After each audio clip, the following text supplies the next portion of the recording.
Witch Hat Atelier is extremely popular not only in Japan but worldwide, with a total circulation of 4.5 million copies including ebooks. Why do you think your work has been accepted all over the world like this? Since the story is set in a fantasy world, a place other than Earth, I think people from any country can read it as a story from a different world in a neutral way. This world is not Japan. It resembles Europe, but is a little different. And of course, it is neither America nor any other part of Asia. If the setting of this manga were a historical genre of some country, feelings like attachment or patriotism might differ depending on the country. But in the created fantasy world, that is not the case. I believe everyone was able to see that world for the first time and be surprised in the same way. Did you originally intend to create a fantasy world manga with that kind of aim? Exactly. From the beginning, Witch Hat Atelier was intended not only for domestic readers, but also for overseas readers. The other day, I participated in an event called Annie Mangaki 2022 in Malaysia, and there were many people who love manga and anime just like in Japan. Fans cosplayed as characters from Witch Hat Atelier and told me they really liked it, which made me very happy. I felt that my feelings were properly reaching them. Please tell us about the trigger and background for starting to draw the manga Witch Hat Atelier. I had the idea vaguely for a long time, but when I was drawing with friends, even though we thought we were just drawing normally, we said that to a stranger, drawing might look like magic. It's not that drawing equals wizard, but I thought it would be interesting to create a story themed around wizards as a profession. When I told my editor about this idea, they immediately said, "Let's do it." I was a bit shaken and thought, shouldn't I try it out with a short manga first? At that time, I still lacked confidence and thought it might be too soon to make it into a manga. So you had some hesitation inside. I've always liked fantasy and wanted to draw it. At that time, fantasy was very popular, and there were many hits, but mostly low fantasy set in reincarnation genres or on modern Earth. So I wondered, is it really okay to make a high fantasy manga? I had doubts, but in the end, I was happy that more people than I expected accepted my work. Did you expect it to become such a popular manga? No, not at all. The fact that many people read it means it won't be canceled, and I can do more with the work, so I'm grateful. I can set up foreshadowing with a bit of foresight and develop the story over a long span. So I think I can create something even more interesting. I believe you were previously working as an illustrator. Why did you decide to become a manga artist? I wasn't particularly fixated on becoming a manga artist. It could have been a novel or a movie. I've always felt that just drawing a single picture wasn't enough for me. When I wanted to create stories, manga was the medium I could start with using my skills. Having acquaintances who are manga artists nearby was also a big factor. People often ask me, how can I get work in American comics? But it's nothing special. I just went to a publisher and showed them my artwork. Shirahama-san, you often work on variant covers for American comics, so it started with submitting your illustrations, right? The trigger was the same as when I became a manga artist.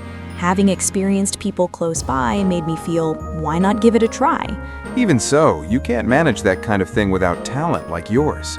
Of course, it's important to train regularly for that moment. I believe if you don't practice regularly, you won't be able to perform on the real thing. So for me, I consciously finish even my doodles with inking. You originally liked fantasy, but what kind of works did you like? When I was around middle and high school, The Lord of the Rings and Harry Potter were at their peak, and I loved them. As for manga, I liked shoujo manga fantasy, and often read works by Kyoko Shido, Ryoko Yamagishi, Moto Hagio, and Seika Nakayama. Their art was very beautiful, and the stories were a bit fantastical. I preferred that literary atmosphere rather than game-like works where you fight monsters. Are there any artists whose style particularly influenced you? I used to imitate Akihiro Yamada and Reiko Shimizu. I also like Naoki Urasawa and Katsuhiro Otomo, and I'm fond of artists who put a lot of detail into their drawings. Of course, I'm also influenced by Moto Hagio and Ryoko Yamagishi. I believe you have worked for Marvel Comics. Does American comics have a big influence on your current manga production? Yes, American comics have an artistic aspect of how unique, beautiful a single picture can be, and I really like that. The layouts often have cinematic compositions and look cool. Their spirit of challenge, like doing everything that comes to mind during production, is amazing. Japanese manga has established production techniques, like guiding the reader's gaze and flow, which is good, but sometimes it can feel like a constraint that's hard to break. But manga is originally free. Reading American comics and bande dessinée reminds me of that feeling. I often imitate the parts I want to incorporate into my own manga. Have you found any benefits from imitating overseas comics? There are many. For example, I placed decorations around the panel borders in my manga by referring to bandes dessinées. In flashback scenes of characters, I drastically change the touch, and sometimes I even change the coloring method or materials depending on the scene. The technique of continuous movement inside a panel, like animation, is also often seen in overseas comics. There are comics drawn like a board game. The whole page becomes a board game, and if you read it in the order instructed, the story progresses. Wow, overseas comics really allow free creative expression. I'd like to try a sugoroku in my manga someday. And works where something pops up and flies out from behind the page when you turn it seem interesting too. When I was a kid, I really loved adventure books. So I'd like to create something like, if you take the path on the right, go to page 62. But then I'd have to draw twice as many pictures. Your manga shows not only the beauty of the drawings themselves, but also a strong attention to composition and panel layout. Is there anything in particular you are conscious of? Even for panels that aren't the ones emphasizing a moment I want to highlight, I'm conscious of whether readers would want to take a screenshot and use it as wallpaper. Otomo-sensei's Akira artwork was displayed on a wall in Shibuya, right? That artwork is part of the manga, but it also stands on its own as art. I really admire panel layouts that can be appreciated individually, not just panels that simply carry the story. Speaking of which, when your manga, Atelier, started serialization, the panel layout where the illustration connected continuously was quite a topic, wasn't it? In animation, camera cuts moving from a fixed upper position downwards are common, so it became a hot topic on social media, and I was surprised so many people saw it. I thought it was wonderful how it had a gimmick but was still easy to read. I don't think manga has to forcibly do something unusual. I consider adding ideas only if it seems possible. When I want readers to properly follow the story, I think I use a more standard panel layout instead. Because if it makes the manga hard to read, it would be counterproductive. My manga is originally very detailed, so if I do too many unusual things, even those who like my art might feel stressed or find it fun to look at but tiring.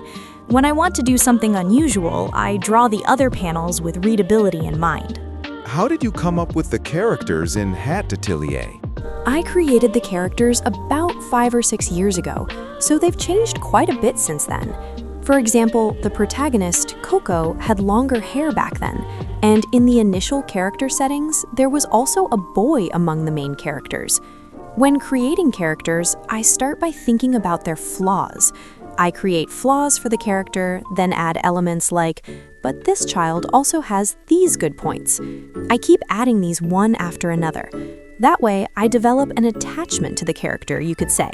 They become like a friend you want to protect if other characters say bad things about them. After that, I expand my imagination, as if telling stories about that friend to others. After actually drawing the manga, did the characters settle into their current forms? The image solidified as I built the story. Ultimately, it's decided after drawing the storyboard. After all, the characters that appear change depending on the story. Because this is this story, these children appear. But if it were a different story, I think completely different characters would appear. Do some of the characters have real-life models? Quite a few. Kifli and Orugio are modeled after teachers from my student days. For certain characters, several people are mixed together. Many art university teachers are unique, and there were lots of interesting teachers. The costumes are very detailed too. How far do you go in designing them? I drew something like a blueprint for Coco outfit because it was needed when making a figure. I had originally thought about the design of the inner, but the robe was a later addition. Previously, someone in France made a cosplay costume for me, and I wore it, but it was heavy, so the design is more about the silhouette than practicality. I designed it with the image that the cape extends the line of the hat, so the whole body forms the shape of a pointed hat. Shirahama-san, it seems like you can draw anything, but are there things you're not good at? There are many, like cars. Ah, I see. Drawing cars and motorcycles is a special skill. I think people who like cars and are used to driving and drawing them can immediately tell when someone who's not good at it is drawing. I think it's the same with animals. People who own cats would find drawings of cats by people who don't own them to be strange. In that sense, I don't have many opportunities to drive cars, so I'm not used to drawing them. It might actually be easier to draw things like spaceships that no one has ever seen. Because fewer people know the correct answer for those.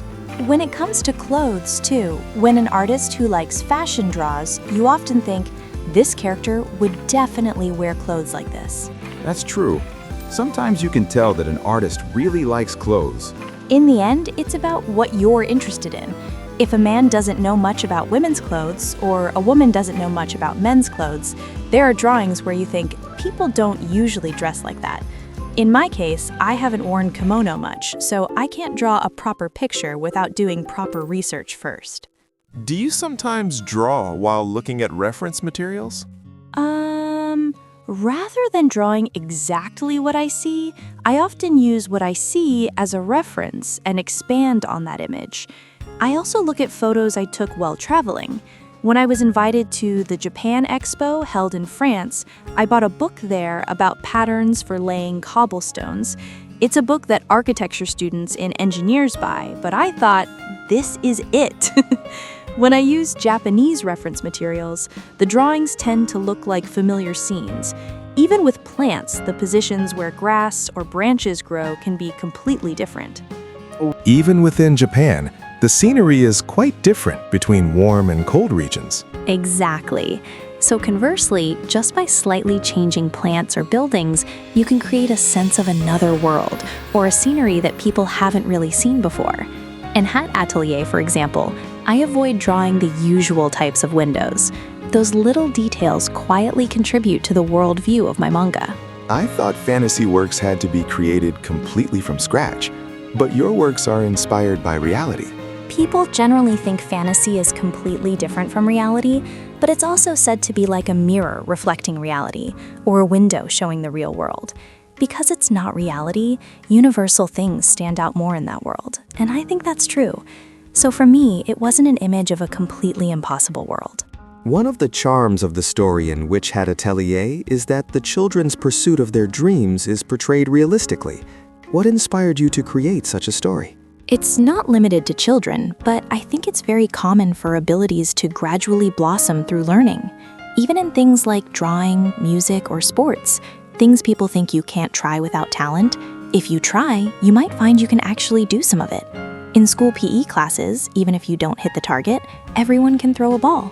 Even if you're not as good as a singer, you can all sing together in a chorus. Even if you can't paint a picture that would hang in a museum, many people have good handwriting.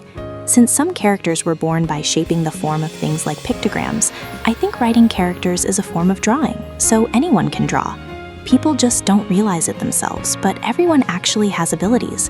If everyone realizes that, they can develop those abilities more. That's why I wanted to deliver a story that helps people realize that. While there's an exciting, thrilling feeling as the children chase their dreams and aspirations, there's also a strong depiction of impatience and frustration.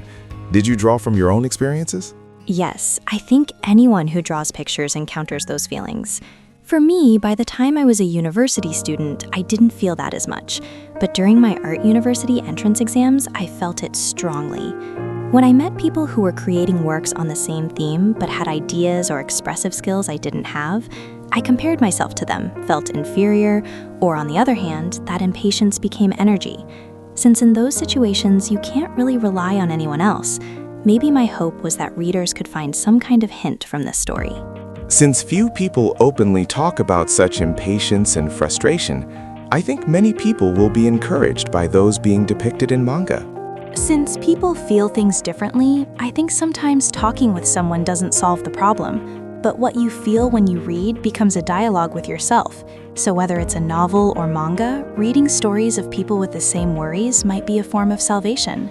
I feel the characters in Witch Hat Atelier are very charming. Do you thoroughly develop the characters' backgrounds, such as what kind of lives they have lived? Rather than fully developing the entire life of a character, I think of episodes like I heard from someone that this person had such an experience. In real life, even with close friends, you usually don't know every detail of their lives, and I think that's realistic. I create minor and supporting characters with a resolution where they gradually share episodes as they interact with the main character, Coco. Some creators reflect parts of their own personality or experiences in the characters they create. How about you, Sensei? Are your characters separate people from yourself? When I depict a character's actions, I often think about what I would do. So if you say the characters are part of me, maybe that's true. But rather, I often imagine acquaintances or friends.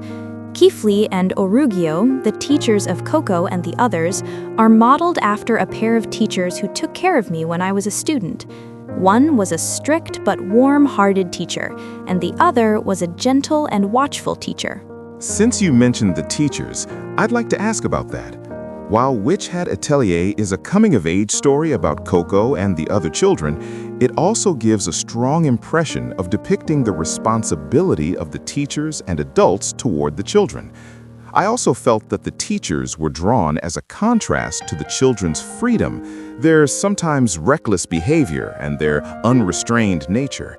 How do you consciously balance that aspect in your manga? I believe it is natural for adults to protect children in the first place. If adults are solid and consistent, children can feel safe to take on challenges and repeat failures. I think that applies equally to fiction and reality. When I was a student, there were many kind and logical teachers who watched over freedom and challenges. So while drawing the collective image of the teachers who taught me and my ideal image of teachers, they naturally became that kind of presence. As more characters appear in Witch Hat Atelier, I personally want to read stories about other characters different from the protagonist. Do you have side stories in your mind that you haven't been able to depict yet?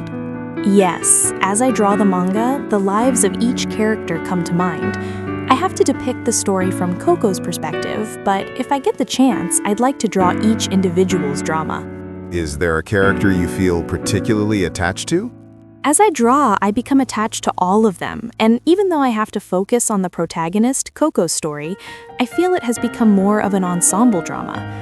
This is by chance, but because the coming-of-age story told from Coco and the others' perspective and the serious world of the adults have developed multi-layeredly, I think people of a wide range of ages can enjoy the manga. This is completely by chance, though. I feel like you input quite a large amount of content when creating manga. When do you do this input? I read on my phone after getting into bed before sleeping at night, and during work breaks, I read digital manga while eating. Even when working on manuscripts, I'm always listening to dramas, so it's pretty much all the time. I think I process far more input than output. Don't you get tired from repeating so much input? Before manga deadlines, I don't even have time to think about that. On the contrary, to avoid feeling tired, I read new things to distract myself. Is there anything that helps you get through work? No matter how busy I am, I make sure to take my dog for a walk, and that is a great refreshment for me. 1 hour in the morning and 1 hour at night. Sometimes when it's long, I spend about 3 hours walking, and I might drink beer at a cafe attached to a park during the day, or think about storyboards while walking. Finally, please give a message to those aiming to become manga artists. I think the most important thing is first to know what kind of manga you want to read yourself. For example, if there's a manga you like, even simple things like wishing it were a bit different here or that a character were handled differently, things like that are fine. By looking at many works and piling up these ideas inside yourself and then squeezing them all together, I believe it will become something original filled with your own likes. That can only exist if you draw it yourself, and it's a story no one else can read. So I hope you'll send out your own manga filled with what you love into this world.